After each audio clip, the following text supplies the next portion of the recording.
Hola, bienvenidos a nuestro canal Todos para Gatos.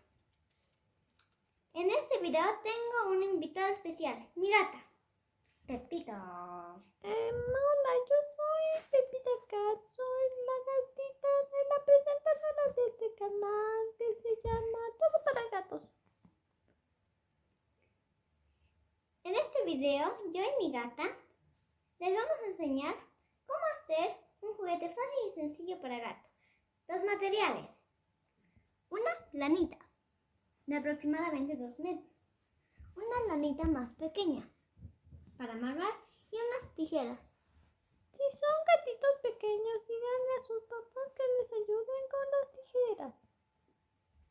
Ahora sí, empecemos. Primero van a envolver la lanita a sus dedos. Lento, lento y muy lento. No lo aprieten mucho, ya que si lo aprietan, luego ya no podrá salir la lanita y tendrán que volver a repetir todo el proceso.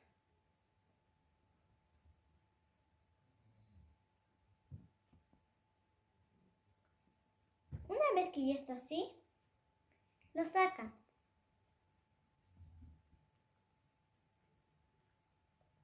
Y les debería quedar algo parecido a esto. Ahora agarran la lanita más pequeña y lo ponen esto acá, su nudo, y le hacen un pequeño nudo.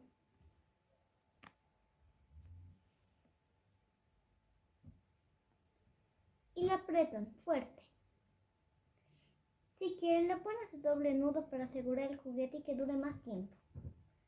Les debería quedar algo así. Si sobra algo, lo pueden cortar. Les debería quedar como un moño. Me creo hermosa.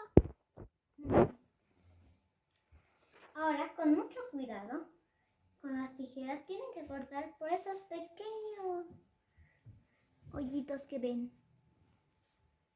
Les aviso, con mucho cuidado, si son niños en esta parte, pídanle ayuda a sus papás.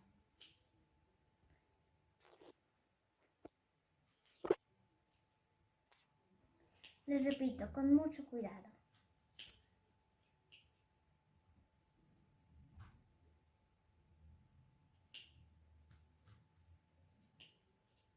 Y con mucha paciencia también. No lo intenten hacer a la rápida porque se puede romper el juguete y van a tener que volver a repetir. Y si tienen un gato, verán que es un proceso muy cansador. Les debería quedar una cosa así, como un erizo de mar. Luego esto lo tienen que hacer así, de esta forma, hacia atrás, para que les quede una bolita de este tipo. Si ven que en alguna parte está más largo que el otro, lo jala simplemente, para que parezca una bolita. También si quieren le pueden poner un hilito, pero para mí está bien así. Yo decidí ponerle una lanita, para que juegue mejor mi gata. Ay, no es normal que le salga la lanita, pero mira cómo juegue. Lo importante es que tu gatito se divierta. Bueno, hasta luego, amigos gatunos. Y no olviden darle like al video y a este canal y suscribirse.